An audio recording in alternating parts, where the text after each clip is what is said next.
KBS 1라디오 신성원의 오늘 세계는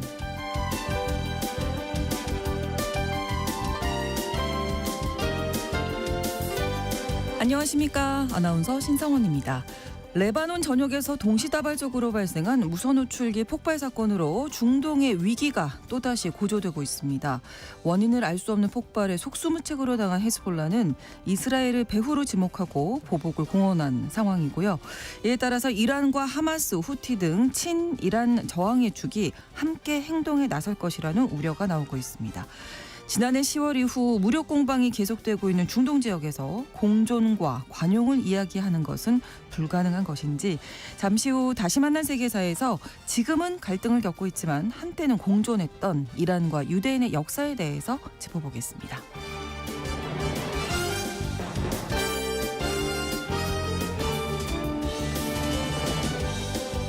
오늘 주목할 국제사회 뉴스 헤드라인 뉴스와 키워드로 정리해드립니다.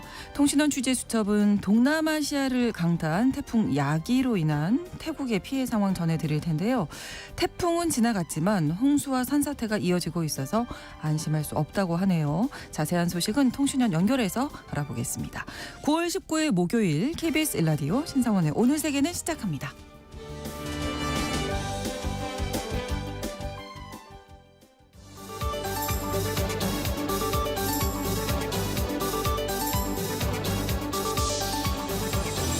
오늘 세계는 헤드라인 뉴스.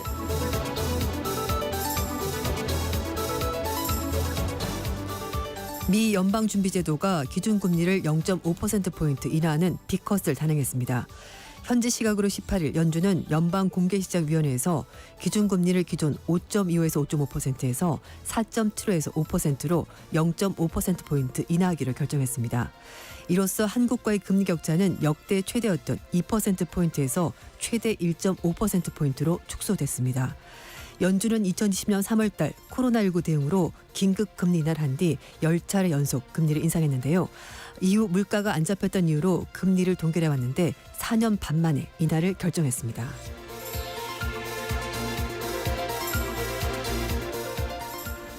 중국에서 괴한의 공격을 받았던 일본인 어린이가 결국 사망했습니다. 아사히신문은 중국 광둥선 선전시에서 등교 도중 괴한으로부터 피습당한 10살짜리 일본인 어린이가 숨졌다고 19일 보도했습니다. 앞서 18일 괴한의 흉기에 찔린 이 학생은 곧바로 병원으로 이송돼서 치료를 받았습니다만 결국 숨을 거뒀습니다. 사건 당시 용의자는 현장에서 붙잡혔고 현재 중국 공안당국의 조사를 받는 것으로 알려졌습니다. 중국에서는 지난 6월 달에도 일본인을 상대로 한 괴한의 공격이 있었고 이번 사건이 발생한 18일은 일제 침략 만주사 몇 93년 되는 날이어서 역사 문제와 관련한 증오범죄 일환이 아니냐는 우려가 나오고 있습니다.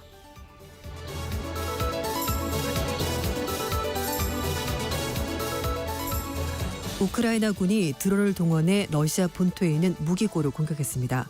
현지 시각으로 18일 우크라이나군이 러시아 본토의 무기 창고를 무인기로 공격해 큰 화재가 발생했습니다. 우크라이나 국경에서 약 500km 떨어져 있는 트베르주 토로페츠 마을의 인근 무기 창고가 100여 대의 우크라이나군 드론 공습으로 파괴됐습니다. 트베르주 당국은 화재가 번질 당시 창고 인근 일부 주민을 대피시켰고 소방요원 등 150여 명이 진화 작업을 벌였습니다.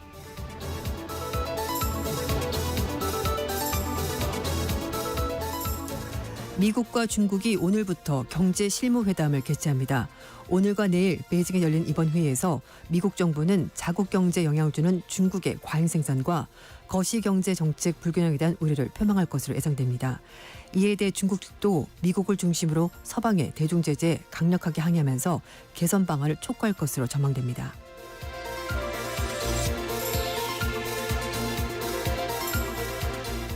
유럽연합 법원이 구글에 부과한 반독점 과징금을 취소했습니다. 유럽연합이 2019년 구글에 부과한 14억 9천만 유로, 우리 돈으로 2조 2천억 원의 반독점 과징금이 유럽연합 법원에서 취소됐습니다. 유럽연합 일반법원은 집행위원회가 조사 및 과징금 부과 결정 과정에서 오류를 범했다면서 과징금 부과 처분을 취소한다고 18일 밝혔습니다. 유럽연합 집행위는 2019년 구글이 애드센드 사업 부분을 통해서 온라인 광고 시장에서 시장의 지배적 위치를 활용해서 경쟁에 억제했다며 과징금을 물렸고 구글은 이에 불복해서 소송을 냈습니다.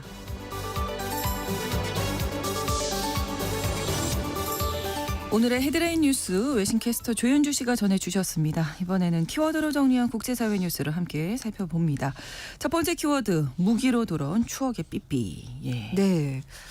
너무나 충격적인 사건이었습니다. 그렇습니다. 뭐 요즘도 이렇게 이 무선 호출기 삐삐를 쓰는 곳이 있나라고 싶었고, 또 한때는 굉장히 또 우리가 추억을 많이 가지고 있는 그런 기기였는데 이게 폭발물로 무기가 된 쓰였습니다. 거죠. 네, 네. 맞습니다. 레바논에서 이 무선 호출기, 이제 우리가 이제 비퍼, 뭐 삐삐라고 부르는데요. 이게 수천 대가 동시다발로 터지면서 사상자가 발생했습니다. 무려 이틀 연속 터졌는데요. 현재 시각으로 18일 날 레바논 동부에 있는 베카벨리에 있는 헤즈볼라가 사용하던 휴대용 무전기 워키토키도 터지면서 3명이 사망했고, 수도 베이루트 외곽 지역에서도 그 전날 이 무선 호출기 삐삐가 폭발하면서 헤즈볼라 대원들이 숨지는 그런 일이 있었습니다. 삐삐 폭발로 12명 17일 사망했고요. 당시에도 무려 2,800명 다쳤고, 네. 18일에는 이 무전기가 폭발하면서 100여 명이 넘는 부상자가 나왔다고 합니다.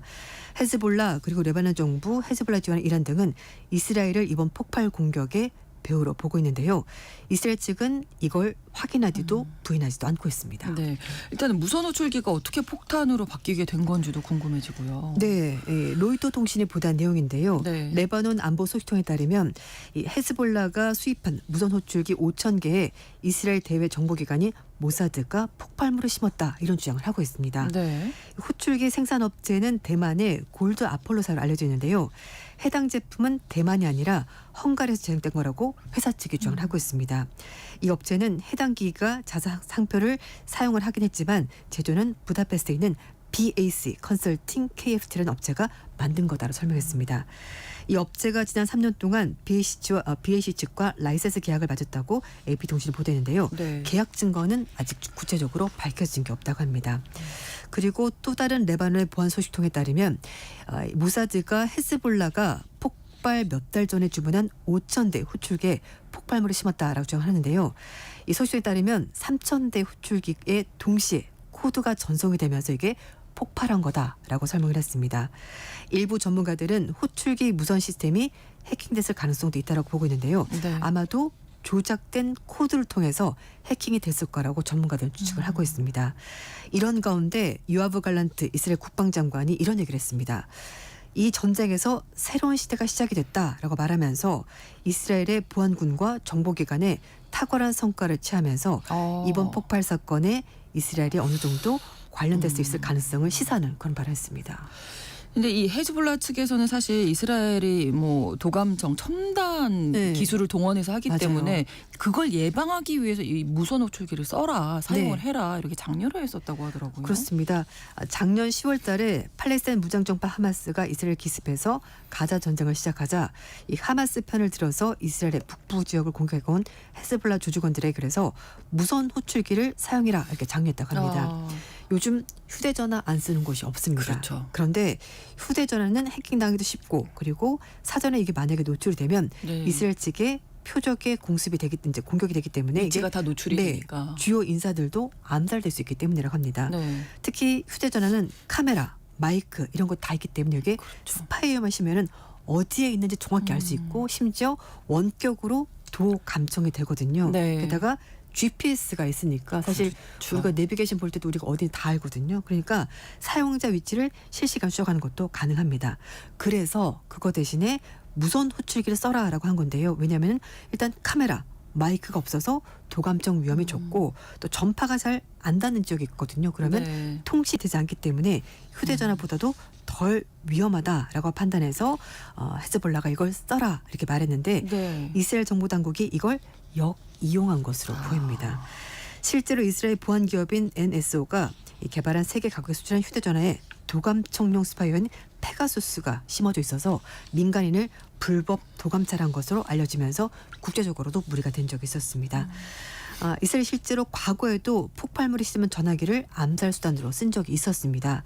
1972년 미넨 올림픽에서 피에로 계열의 과격단체가 이스라엘 선수단 11명 살해한 사건이 벌어지자 네. 이스라엘 측 모사드가 프랑스 주재 피에로 대표인 무하마드 함샤리의 자택 전화기에 폭발물을 심어서 이걸 가지고 결국 이걸 모른 채 수학을 들었던 함샤리가 중상을 입고 결국 사망한 일이 있었습니다. 그렇죠.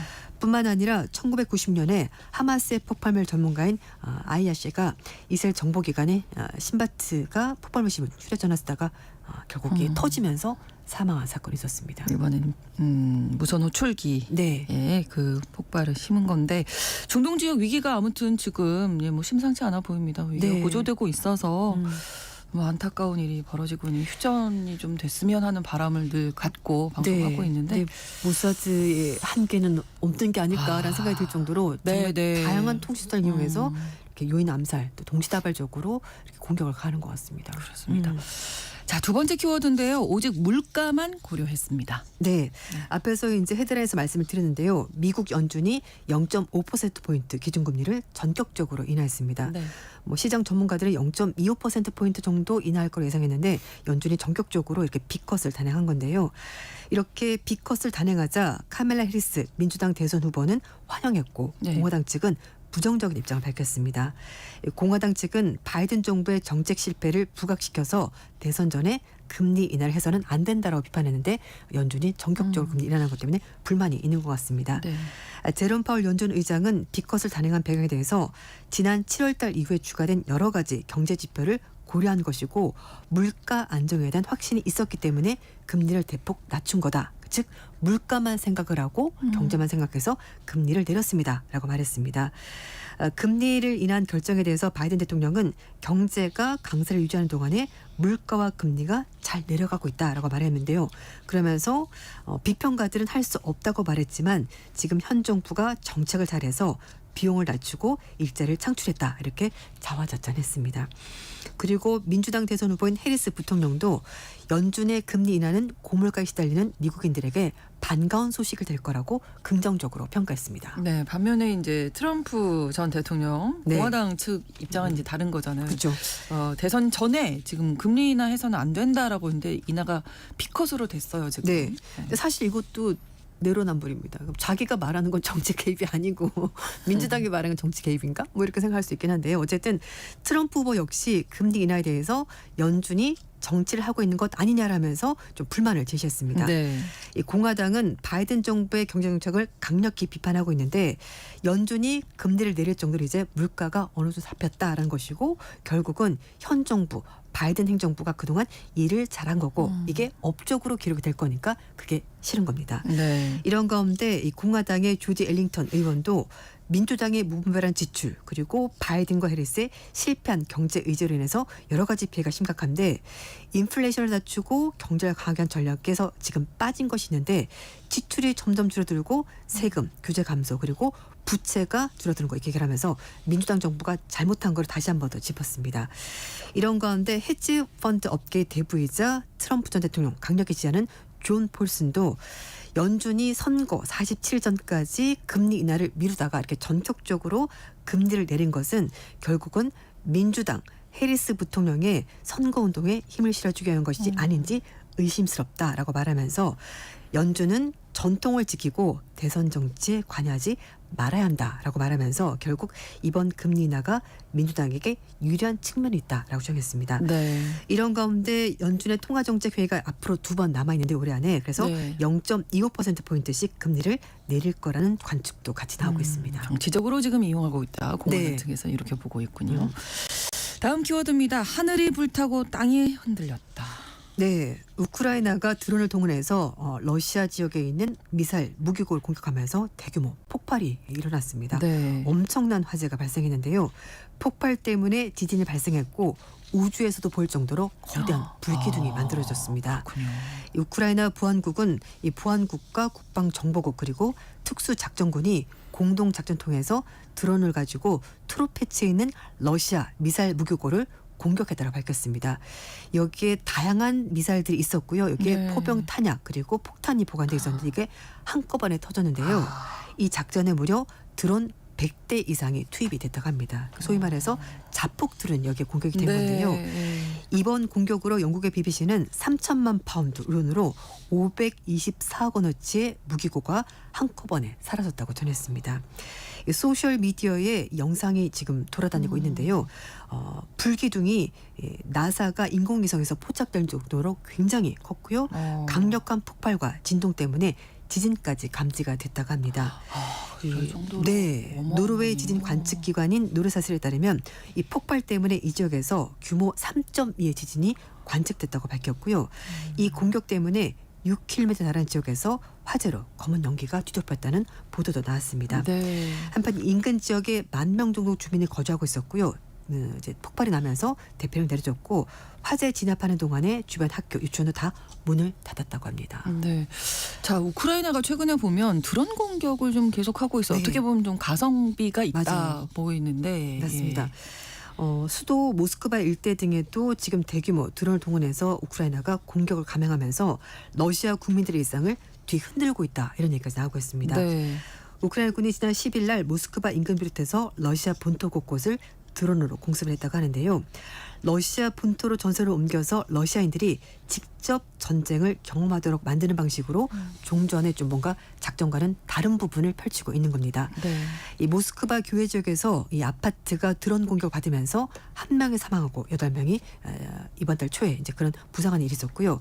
특히 이 모스크바 지역에서 드론 공격으로 발생한 첫 번째 민간인 사망 사례였습니다. 그렇죠. 그러니까 러시아 사람들도 이 전선이 러시아 본토 안으로도 들어올 수 있겠구나 공포감을 느끼게 된 건데 네. 러시아 분석가들도 우크라이나 이번 공격에 대해서 심리전 성격이 강하다라고 분석을 하고 있습니다. 일단 우크라이나군이 이렇게 말씀드린 것처럼 무기고를 턴다거나 이제 군사 지역을 공격하는 일이긴 합니다만 그러나 이제는 민간인인 곳까지 드론으로 공격하기 때문에 좀 더 광범위한 지역을 드론 사정권에 넣고 있는 것으로 보입니다. 네. 우크라이나 측도 의도를 숨기지 않고 있습니다. 러시아인들이 직접 전쟁을 경험하도록 종전에 대한 현지 여론을 움직이려 한다는 점을 공공을 밝히고 있고요. 우크라이나 측에서는 스타트업 등 민간 기업을 동원해서 정부가 지원하면서 혁신적인 신종 드론을 계속해서 개발하면서 러시아 혀를 찌르는 작전을 펼치고 있습니다. 네, 앞서서 중동 지역도 그렇지만 네. 우크라이나 이 전쟁도 쉽게 네, 끝날 끝날 기미가 것 보이질 같습니다. 않아서 너무나 안타깝습니다.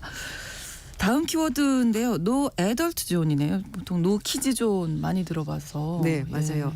보통 이제 뭐 식당이나 카페에서 아이들이 좀 너무 소란스럽거나 그러다 보니까 주변 사람들이 피해를 입을 수 있어서 이제 식당 주인들이 좀 아이들이 안 왔으면 좋겠습니다라고 쓰긴 하는데요. 네. 그런데 이건 좀 다른 경우입니다. 이제는 아이들은 아이들끼리, 네. 10대들은 10대들끼리만 있을 수 있도록 뭔가 좀 보호막이 쳐져지는 건데 사실 그동안에 청소년들이 본인 의사와 상관없이 인터넷상에서 원치 않는 게시물, 그렇죠. 콘텐츠에 노출되면서 여러 가지로 아이들이 문제가 정신적으로 많았죠. 네. 왕따도 있고 네. 뭐 성착취물도 있고 굉장히 피해가 그럼요. 많았거든요. 네. 그래서 이 SNS상에서 청소년을 보호하기 위해서 청소년 계정을 비공개로 전환하고요. 그리고 이 아이들이 이미 자신과 연결된 사람들로부터만 메시지를 서로 주고받을 수 있도록 하는 보호 기능이 이제 만들어졌습니다. 네. 인스타그램을 운영하는 메타 플랫폼 측이 17일 날 부모님과 청소년을 염두에 두고 틴 어카운트, 그러니까 10대들만을 위한 계정을 개발했다고 밝혔습니다. 특히 이거는 기본적으로 비공개로 설정이 되는 겁니다. 네. 그래서 14세부터 18세까지 청소년이 새롭게 인스타 계정을 만들려면 비공개 계정이 기본 설정, 디폴트 값이 되는 그렇죠. 겁니다. 네, 네. 그리고 만 17세 미만의 청소년이 계정을 전체 공개를 하고 싶으면 부모님 또는 성인 보호자 허락이 반드시 있어야 됩니다. 그리고 기존의 공개 설정이었던 계정이라고 하더라도 비공개로 설정으로 이제 전환이 되고요. 그리고 계정을 전체적으로 공개하면은 이제 이렇게 성인들의 이제 허락이 있어야 되고 또 부모님에게는요 자녀가 누구와 소통하는지 모니터링하고 네. 앱 사용을 제한할 수 있도록 감독 모드 설정이 이거 필요해요. 그렇죠. 예, 늘 예. 볼 수는 없잖아요. 네, 그게 네. 꼭 필요한 옆에서 이렇게 보고 있으면 네. 또 얼마나 기분이 안 좋겠어요. 어머! 네. 왜 감시하시는 거예요? 뭐 이럴 수 맞아요. 있잖아요. 이제 이제 하거든요. 앱으로 이게 가능하다고 네, 하니까. 맞습니다. 예. 그리고 이제 특히 자신이 팔로우하거나 이전에 연결한 계정으로부터만 메시지를 받도록 자동 설정이 되고 그리고 태그 역시 서로 팔로우하는 사람들끼리만 자동으로 설정이 됩니다. 네. 그리고 민감한 콘텐츠 이제 10대들은 볼 수가 없고요. 뭐 성적인 콘텐츠나 뭐 자해하거나 이런 절대 봐서 안 되는 위험한. 콘텐츠 이런 네. 것들은 추천하지 않기로 회사 측이 방침을 정했습니다.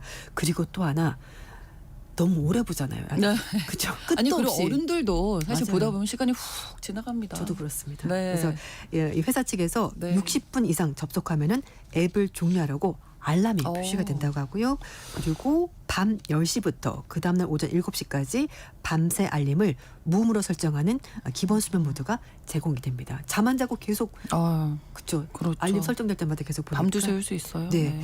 그리고 또 하나 청소년들이 나이를 속이거나 다른 기를 사용해서 성인용 계정을 만들려고 하는 경우가 있는데요. 네. 추적할 수 있다는 것이 회사 측의 설명이고 그래요? 그리고 나이를 성인으로 표시한 사람이 실제 청소년일 가능성이 있는지 예측하는 기술도 지금 현재 개발하고 있다고 설명을 했습니다. 그럼 이 제도가 언제부터 시행이 들어가는 건가요? 일단 메타 측은 현지 시각으로 17일부터 이게 시작이 된다라고 밝혔고요. 네. 그리고 지금 현재 사용하고 있는 아이들은 이런 변화 상황을 회사 측에서 알려주고 다음 주부터 10대 계정으로 전환할 수 있도록 해준다고 합니다. 미국, 영국, 캐나다, 호주의 경우는 60일 이내에 10대 계정으로 전환이 되고요. 네. 유럽연합은 좀 유예 기간이 있습니다. 올해 말부터 됩니다. 그리고 우리나라 포함해서 다른 국가들은 내년 1월 달부터 적용이 된다고 하는데요.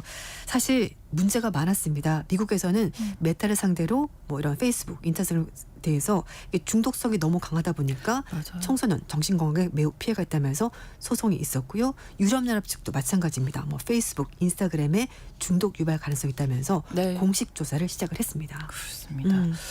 뭐 제재가 아니라 관리하는 거니까 그렇죠. 어른들이 이제 관리를 잘 해줘야죠. 쓰지 마 청소년들은. 이렇게 할 수는 없습니다. 그럼요. 지금 다 쓰고 있기 때문에 네네네. 그러니까 가능한 피해가 없도록 하는 것이 최선이 아닐까 싶습니다. 그렇습니다. 자, 마지막으로 커피 or tea? No. 이렇게. 네, 비행기에서 이제 맞아요. 뭐 차 드실래요? 뭐 커피 이런 거. 드실래요? 네. 근데 안 먹겠다는 거잖아요. 네, 싫습니다 전. 네. 미국의 항공사 조종사들이 비행기에서는 자신들이 절대 마시지 않는 음료가 있는데 그게 바로 커피나 차 같은 음료다 이렇게 말했습니다. 승객들은 다 마셨는데 네, 맞습니다. 왜 안 드신대요? 이 델타 항공의 조종사가 한 얘긴데요. 뭐 이른 아침에 커피 한 잔 좋겠지만 그러나 사실 그 기내에서 커피를 내리거나 네. 차를 내릴 때 물을 사용하는데 네네네. 그 물이 들어있는 물탱크가 그렇게 깨끗하지 않다는 거죠. 그래서 비행기 안에 물탱크가. 네, 그래서 굳이 자신들은 마시지 않는다라고 얘기를 하고 이게, 있습니다. 그 수도꼭지가 그렇게 깨끗하게 네, 청소를 네. 잘해야 될 텐데요. 네, 청소를 하지 않는다라고 이제 한 승무원도 말한 적이 있고요. 그래서 다른 승무원들한테 물어봐라. 우리는 기내에서는 커피나 차를 거의 마시지 않는다. 이렇게 얘기를 하고 있다고 합니다. 참고하셔야 되겠습니다. 네. 비행기 타실 때. 네. 예. 모든 비행기가 그런 건 아니겠습니다만 그래도 약간 감안하는 것이 좋지 않을까 싶습니다. 예, 오늘의 헤드라인 뉴스와 키워드 외신캐스터 조윤주 씨와 함께했습니다. 고맙습니다. 네, 감사합니다. KBS 라디오 신성원의 오늘 세계는 1부 마무리합니다. 11시 30분부터 일부 지역에서 해당 지역 방송 보내드리고요. 존 덴버의 노래 Living on a Jet Plane 전해드립니다. All my bags are packed, I'm ready to go. I'm standing here outside your door. I hate to wake you up to say goodbye, but the dawn is breaking, it's early morn. The taxi's waiting, he's blown his horn. Already I'm so lonesome I could die. So kiss me and smile for me. Tell me that you'll wait for me. Hold me like you'll never let me go. 'Cause I'm leaving on a jet plane. Don't know when I'll be back again. Oh babe, I hate to go.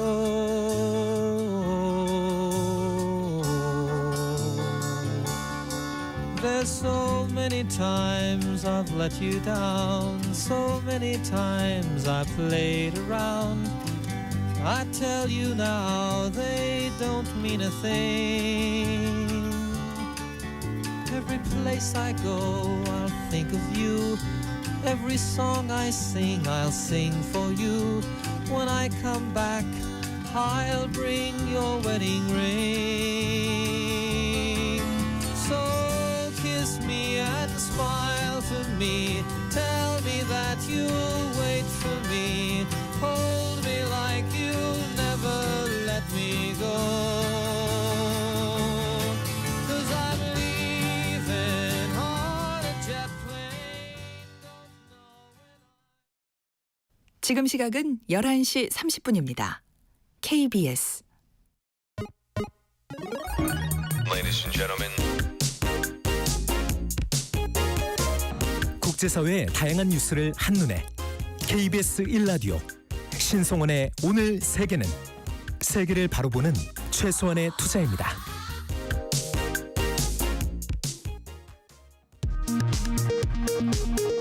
이 시각 라디오 정보센터 뉴스입니다.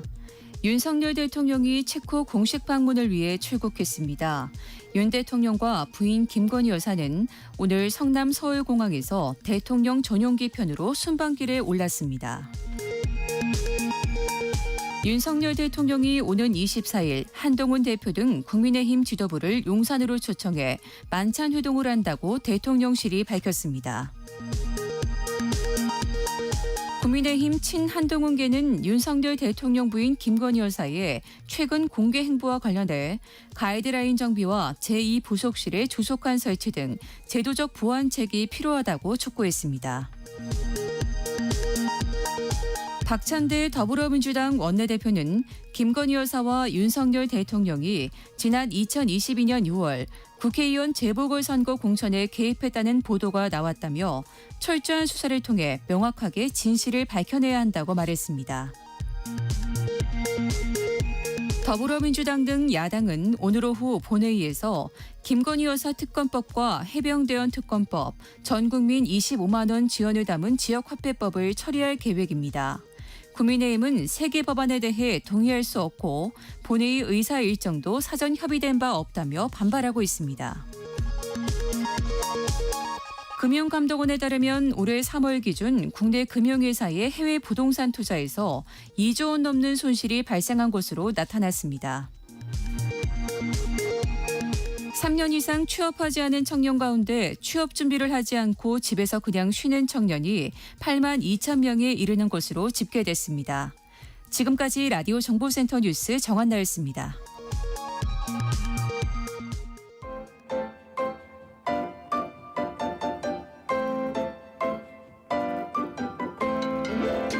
통신원 취재 수첩.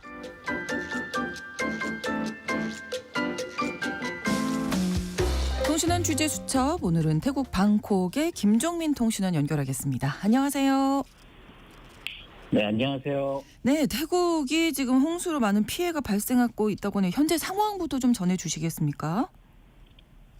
네, 죄송합니다. 태국 보건부가 현재 홍수로 인해 13개 주에서 47명이 사망하고 284명이 부상을 입었다고 발표했습니다. 네. 태국 북부 치앙라이가 이번 홍수에 가장 큰 피해를 입었는데요. 네. 홍수로 도로가 통제되고 전기가 끊겼으며 국경 검문소도 폐쇄되는 등 피해가 막심합니다. 아직은 우리 교민들의 피해 소식은 전해지고 있지 않지만 대사관에서는 홍수 관련 안전 공지를 교민들에게 발송하고 있는 중입니다. 네. 슈퍼 태풍 야기는 앞서 필리핀과 중국을 거쳐서 베트남을 강타한 후 태국과 미얀마에 막대한 피해를 주었습니다. 태국 외교부는 미얀마와 협력을 통해서 북부 지역의 홍수를 완화하기 위한 물관리 합의를 진행 중이라고 합니다. 네. 또한 메콩, 란창 협력을 활용한 정기적 물관리 대책도 논의 중입니다. 한편 이번 홍수에 대한 중국에 대한 책임론도 조심스럽게 제기되고 있습니다. 네. 중국의 수재 해결을 위해 갑작스런 물 방출이 하류에 위치한 국가들에 영향을 미친다는 의견이었습니다. 하지만 이에 대해 주태국 중국 대사관은 최근 메콩강의 추가적인 물 방출은 없었으며 그렇게 하류 지역과 국가의 홍수의 압박을 가중하지는 않았다고 주장했습니다. 네. 근데 태국에서 2011년에도 이제 대홍수가 있어서 그때도 뭐 상당한 피해가 있었는데 그 당시와 좀 비교해 보면 이번 어느 정도의 피해 상황인가요? 네, 맞습니다. 2011년 태국 홍수는 약 3개월 동안 지속된 대홍수였습니다. 네. 당시 283명이 사망했고 200만 명 이상이 홍수의 영향을 받은 대형 참사였습니다. 이때도 50년 만에 갑작스러운 폭우가 내렸는데 이를 잘 통제하지 못해서 나타난 인재라고 볼 수 있는 결과였습니다. 네. 이번 홍수도 그때 악몽이 되살아날 정도의 홍수가 될지 주의 깊게 지켜보고 있는 중입니다. 해풍은 이제 지나갔지만 해풍이 몰고 온 비가 지속적으로 피해를 발생시키고 있고요. 네. 이런 피해로 돌발 홍수가 발생하는 태국의 홍수는 현재 태국 북부 지역 13곳, 북동부 지역 13곳, 그리고 방콕을 포함한 중부 지역 8곳과 동부 지역 6곳, 남부 지역 8곳을 위협하고 있는 중입니다. 태국 기상청은 위의 취약 지역에 한동안 돌발 홍수가 발생할 수 있으므로 항상 급류와 갑작스러운 홍수에 대비하라고 경고하고 있습니다. 네, 태풍은 지나가지만 아직 끝난 것이 아니다. 여전히 위험이 도사리고 있기 때문에 계속 예의주시해야 할 것 같습니다. 또 한 가지 소식을 준비하셨는데 그 태국에 요즘 뭐 핫한 스타가 탄생했다고요. 동물원에서 새끼 하마가 태어났는데 아주 인기가 많다고요. 예, 맞습니다. 한국에 푸바오가 있다면 이제 태국에는 아기하마 무댕이 있습니다. 네. 태국이 때 아닌 아기하마 사랑아리에 빠져 있습니다. 방콕도 유명한 여행지지만 파타야 역시 세계적인 휴양지죠. 그렇죠. 방콕에서 파타야 가는 길 막바지쯤에 카오키오 오픈주라고 하는 동물원이 있습니다. 네. 파타야를 대표하는 인기 동물원 중 하나인데요. 이 동물원은 동물들을 비교적 넓고 자유롭게 보호하면서 사육하는 것으로 알려져 있습니다. 동물원 안에는 여러 동물들이 수용되어 있지만 캠핑장도 있어서 저도 가끔은 캠핑을 즐기러 이곳을 찾기도 합니다. 그렇군요. 네. 이 동물원에 지난 7월 25일 새로운 직구가 탄생했습니다. 피그미 하마인데요. 네. 서아프리카 토착 하마로 생존을 위협받는 보호종이며 현재 야생에는 약 2,000에서 3,000 마리가 생존하는 것으로 알려져 있습니다. 네, 이 꼬마 하마가 어떻게 해서 이렇게 인기를 얻게 됐을까요? 지난 7월 25일 새끼 하마가 태어나면서 하마를 관리하는 사육사가 이 꼬마 하마의 행동을 동물원 홍보 SNS 페이지에 올리기 시작했습니다. 사육사 역시 이 새끼 하마의 행동이 예사롭지 않아서 재미로 올리게 되었는데 이게 네. 갑자기 바이럴이 되면서 순식간에 퍼져나가기 시작한 겁니다. 무댕, 네. 태국어로 무는 돼지를 의미합니다. 그리고 댕은 통통 튄다는 의미인데요. 아. 새끼하마 무댕의 행동이 바로 통통 튀는 모습을 보여주기 때문에 네. 초기에 동물원 SNS에서 열광하던 팬들 약 2만 명이 지어준 이름이라고 합니다. 통통 튀는 돼지라는 이름이군요. 무댕이라는 의미가. 근데 너무너무 인기가 많아서 굿즈라든지 뭐 팬아트까지도 지금 번지고 있다 이런 소식도 들리는데 어느 정도입니까?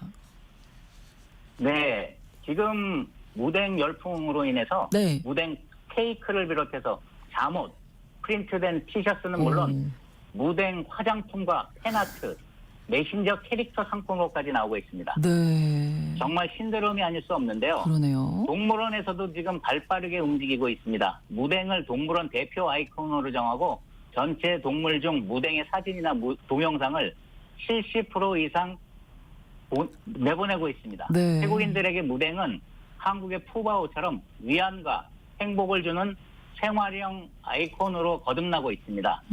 심지어 지금은 일본이나 중국 관광객들이 무댕을 보기에 몰려들 정도고요. 그렇군요. 이런 바이럴에 힘입어서 지금 CNN과 타임지에서도 무댕 신드롬을 다룰 정도입니다. 동물원 관계자들도 무댕이 처음 태어났을 때부터 유명해지겠다는 생각을 하긴 했지만 네. 지금처럼 세계적인 반향을 일으키리라고는 상상도 못했다고 합니다. 모쪼록 무댕에 대한 애정과 관심이 심각한 멸종 위기에 놓인 피그미 하마에 대한 관심, 또 야생에 살고 있는 모든 멸종 위기 동물들에 대한 도움의 손길로 이어질 수 있게 되면 좋겠습니다. 그렇습니다. 네. 그리고 참고로 동물원을 찾아오실 한국 분들을 위해서 정보 하나를 드리면 네. 무댕을 보기에 가장 좋은 시간은 네. 사육사가 우리를 청소하는 오전 8시에서 9시 사이 네. 또는 사육사가 어미에게 먹이를 주는 오후 3, 4시나 5시 사이가 가장 좋다고 합니다. 네, 파타야 여행 계획 있으신 분들이 이 동물원에서 무댕을 꼭 보시기 바랍니다. 오늘 소식 잘 들었습니다. 고맙습니다. 네, 감사합니다. 네, 태국 방콕에서 김종민 통신원이 전해드렸습니다.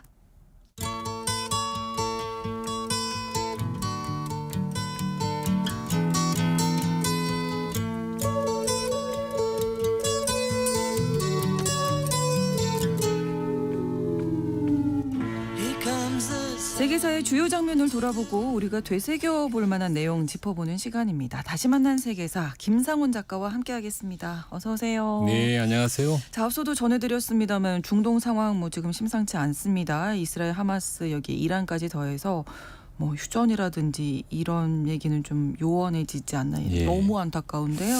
네. 그래서 이란의 역사에 대해서 준비하셨다고요? 네. 뭐 현재 상황을 보면은 얼마 전까지만 해도 혹시 뭐 네, 휴전 가능성이 얘기가 조금 긍정적으로, 있었어요. 근데 예. 지금 그 추석 연휴에 지금 이제 호주 무선호축이 폭파 사건이 터지고 다시 또 이제 이란이 지원을 하겠다는 이런 얘기까지 나오고 상당히 힘들어졌죠. 네. 근데 이제 점점 커졌는데 어쨌든 그래도 좋은 쪽으로 결론이 났으면 좋겠다는 생각을 하고요. 그래서 이런 생각들을 좀 담아서 네. 오늘은 좀 오래된 역사 이야기인데요.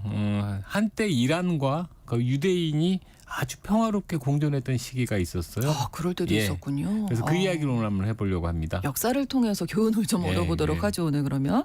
자, 이란의 역사면 이제 페르시아 제국 일단 먼저 떠오르거든요. 네, 그렇죠. 일단 그 나라 이름의 뜻풀이부터 한번 해보겠습니다. 네. 이란이라고 보통 하잖아요. 이란은 그 아리아인의 나라라는 뜻이에요. 그러니까 이란의 뿌리가 아리아인인 거죠. 그 아리아인은 중앙아시아에서 태동했습니다. 네. 거기서 있다가 한 기원전 2000년 무렵에 민족 이동을 해요. 그래서 인도나 그다음에 이란, 나중에 유럽까지 이렇게 가죠. 그 뿌리가 전부 이제 아리아인이 됩니다. 페르시아라고 하는 거는 보통 네. 과거에 그리스인들이 이란을 부르던 그 이름이었어요. 그렇군요. 예.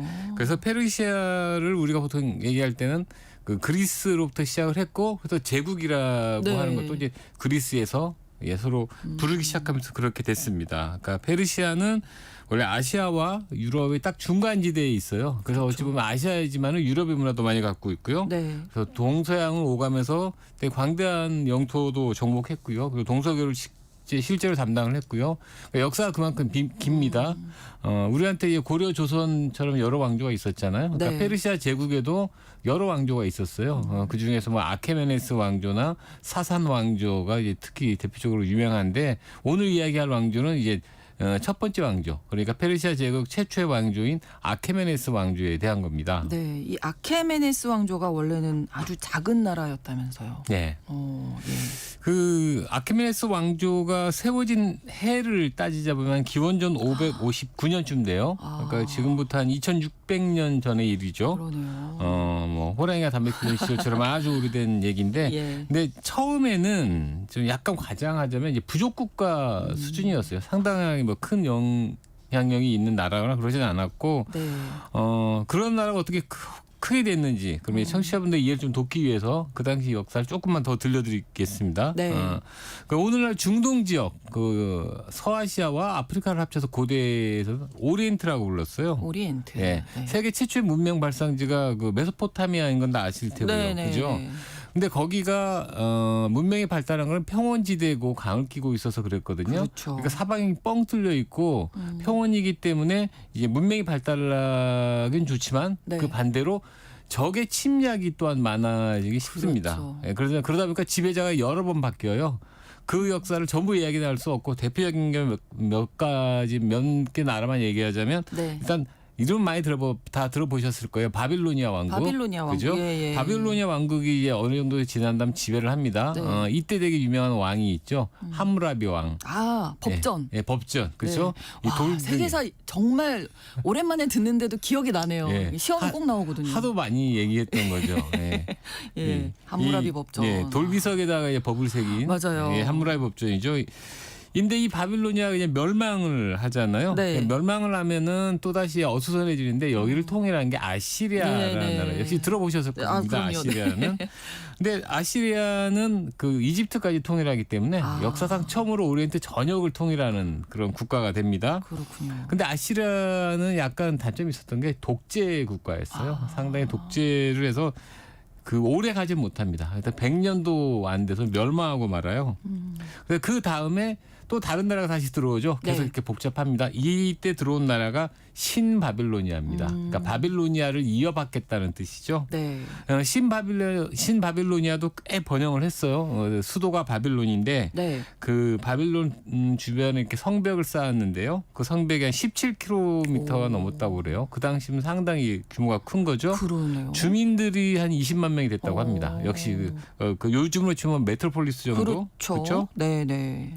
바로 이 무렵에 아케메네스 왕조의 뿌리가 생겨납니다. 지금의 이제 페르세폴리스라는 곳이 있어요. 네. 여기서 기원전 691년에 상당히 오래된 얘기죠.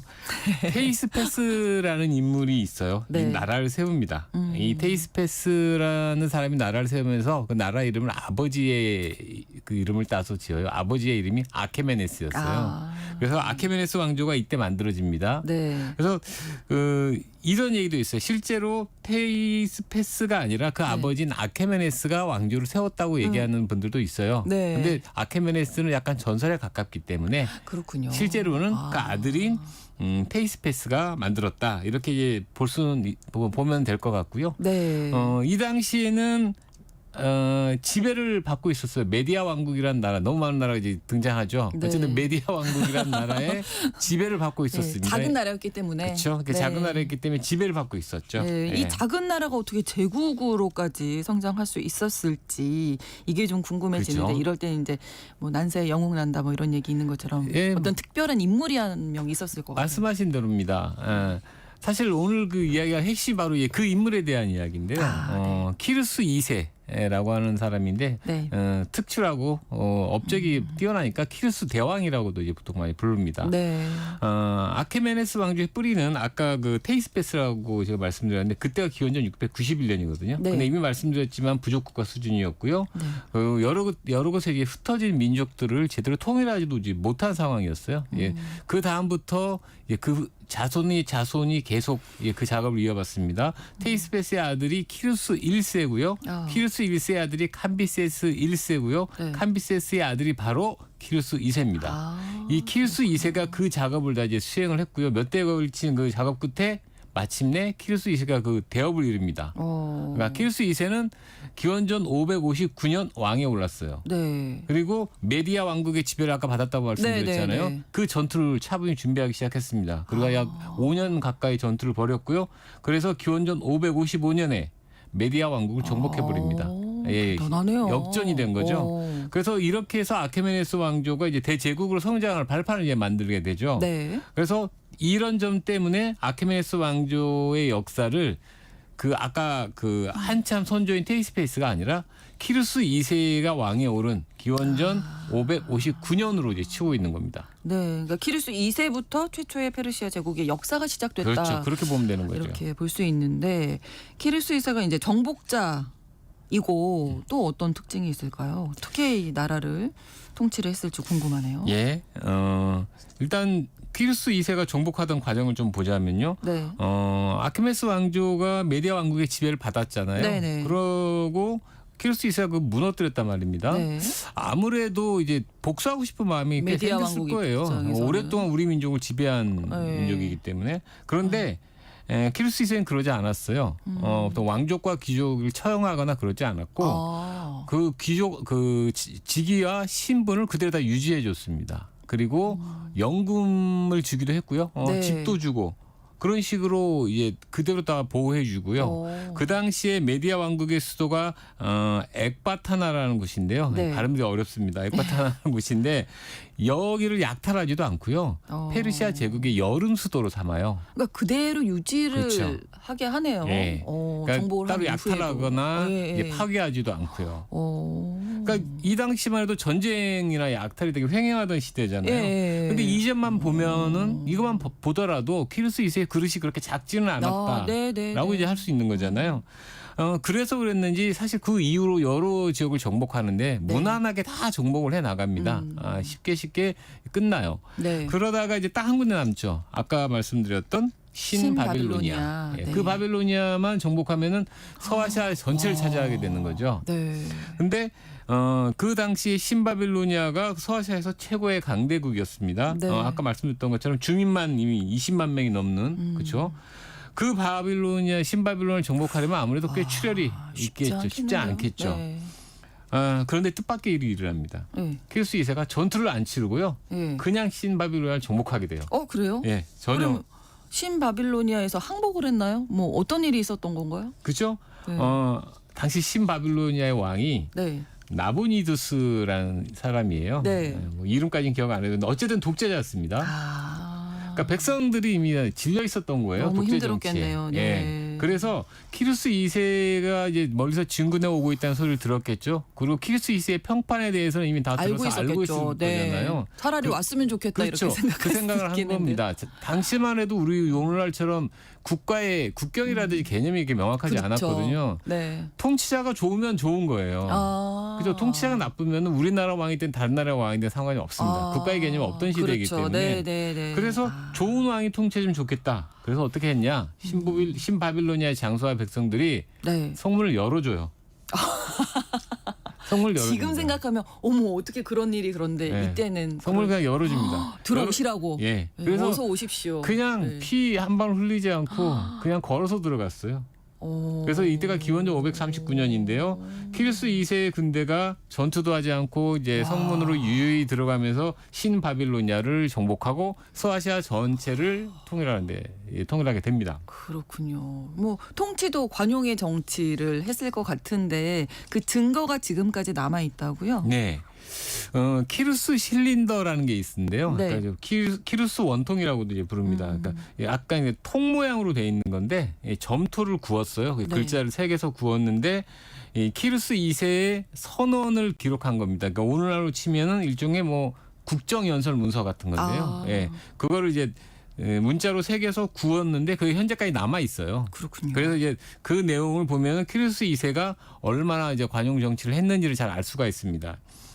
여기 적혀 있는 내용이 당시로서는 상당히 파격적이라고 볼 수 있어요. 네. 키루스 2세를 아까 키루스 대왕이라고 부른다고 그랬잖아요. 이게 정복만 많이 해서 그런 게 아니고요. 네. 실제로 관용의 통치를 했기 때문이라는 게 여기 이 내용을 보면 알 수 있습니다. 그 관용의 리더십이 고스란히 드러나 있거든요. 선언문을 보면 일단 이렇습니다. 키루스 2세가 자신을 어떻게 표현하냐면요. 세계의 왕이자 전지전능한 왕, 바빌로니아의 왕이자 수메르와 아카드의 왕이라고 표현합니다. 이 일대 전부의 왕이라는 뜻인 거예요. 그러니까 광활한 정복지를 모두 통치를 하고 있다는 걸 밝히고 있는 거고요. 네. 그 다음이 중요한데 키루스 2세는 어느 민족도 위협하지 않을 것이며 정복지 백성들의 전통과 종교를 존중하겠다고 약속합니다. 예. 그렇죠? 좀 여기서 좀 달라 보이죠? 배포가 예. 네, 다른 것 같습니다. 조금만 더 내용을 더 들여다볼게요. 네. 키루스 2세는 또 이렇게 얘기합니다. 그 누구도 다른 민족, 다른 사람을 억압해서는 안 된다. 예, 그들의 권리와 자유 그 어느 것도 침범해서는 안 되고요. 돈을 갚지 못한다고 해서 강제로 노예로 삼아서도 안 된다고 했습니다. 그리고 나 자신은 그러니까 키루스 2세는 절대로 백성을 무력으로 통치하지 않겠다고 약속했어요. 이게 2500년도 더 전의 일인데 이렇게 어떻게 보면 인권 요즘 얘기로 인권을 존중하는 그쵸? 그런 정치를 한 키루스 대왕이잖아요. 정말 대왕의 호칭이 대왕이라는 말 딱 들을만 어울리는. 하죠. 예. 일단 그 당시는 고대 노예제 사회였잖아요. 그렇죠. 그래서 인권의 개념이라는 게 있을 수가 없어요. 근데 키루스 그럼에도. 2세는 그렇죠. 민족에 대한 차별을 금지하고 권리와 자유를 보장하고 그러니까 이런 걸 또 선언문으로 남기고 그래서 실제로 이 키루스 실린더의 선언문을 역사상 처음으로 탄생한 인권 선언이라고 평가하기도 해요. 그러네요. 뭐 우리가 정확한 그 당시 내용을 상황을 모르니까 사실 이 선언이 진심이 아닐 수도 있어요. 정복자 위험을 드러내기 위해서 마련된 장치일 수도 있고 혹은 정치적 제스처일 수도 있습니다. 네. 일단 미심을 수습해야 하니까요. 관용의 리더십을 보여주는 척 이렇게 했을 수도 있겠죠. 뭐 그런 의도가 전혀 없었다. 이렇게 제가 확신하지는 못할 것 같습니다. 네. 있을 수도 있을 것 예. 같아요. 근데 이후의 행적을 보면은 진심이라는 게 약간 느껴지는 게 있습니다. 대표적인 사례가 유대인을 고향으로 돌려보낸 건데요. 예, 제가 아까 서두에 그 말씀드렸잖아요. 예. 한때 유대인과 이란이 친근했던 공존했었다. 적이 있었다. 예. 바로 그 이야기거든요. 그 이야기 제가 말씀드릴게요. 네. 원래 아키메네스 왕조가 탄생하기 전에 네. 신바빌로니아가 이집트와 전쟁을 치렀어요. 근데 유대인이 그 전쟁에서 이집트 편을 들었습니다. 근데 그러니까 신바빌로니아가 그게 화가 나서요. 네. 유대인의 왕을 먼저 붙잡아 가요. 붙잡아 가고 그 다음엔 그것도 모자라 가지고 왕국을 무너뜨리고 모든 유대인을 바빌론 다 끌고 갑니다.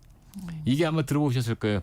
바빌론 유수라고 이걸 합니다. 네, 그죠? 네. 이때부터 약 70년 동안 노예의 삶을 살아요. 그렇죠. 근데 이 유대인들을 해방시켜준 인물이 바로 키루스 대왕입니다. 어떻게 하냐? 키루스 2세는 유대인들이 와서 부탁을 해요. 네. 고향인 예루살렘으로 돌아가게 해달라. 네. 손 들어줍니다. 그리고 예루살렘에서 자신들의 종교인 유대교를 숭배하도록 해달라. 종교 자유 허락해 줍니다. 새로 성전을 쌓는 거 허락해 줍니다. 그래서 유대인들은 고향으로 돌아가서 자기 나라를 세우게 되죠. 와, 그럼 유대인들 입장에서는 키루스 2세가 진짜 은인이네요. 맞습니다. 네. 실제 맞고요. 그러니까 70년 넘게 묶여있던 노예 사슬을 끊어준 인물이 바로 이란의 키루스 2세였던 거예요. 네. 그래서 실제로 유대인들은 키루스 2세를 사면의 왕이라 부르는데 칭송을 했고요. 네. 구약 성경에도 등장합니다. 구약 성경에 고레스 왕이라고 표기되어 있는 인물이 있는데요. 네. 그 사람이 바로 키루스 2세예요.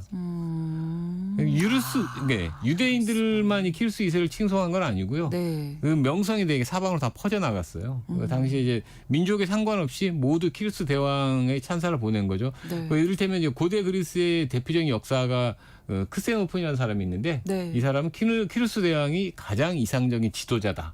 네. 라고 했고요. 또한 가장 자비로운 군주다라고도 했습니다. 또 다른 그리스 역사 헤로도토스가 있는데요. 그 사람 또한 키루스 대왕은 아버지처럼 자상하게 배려한 제왕이다라고 했습니다.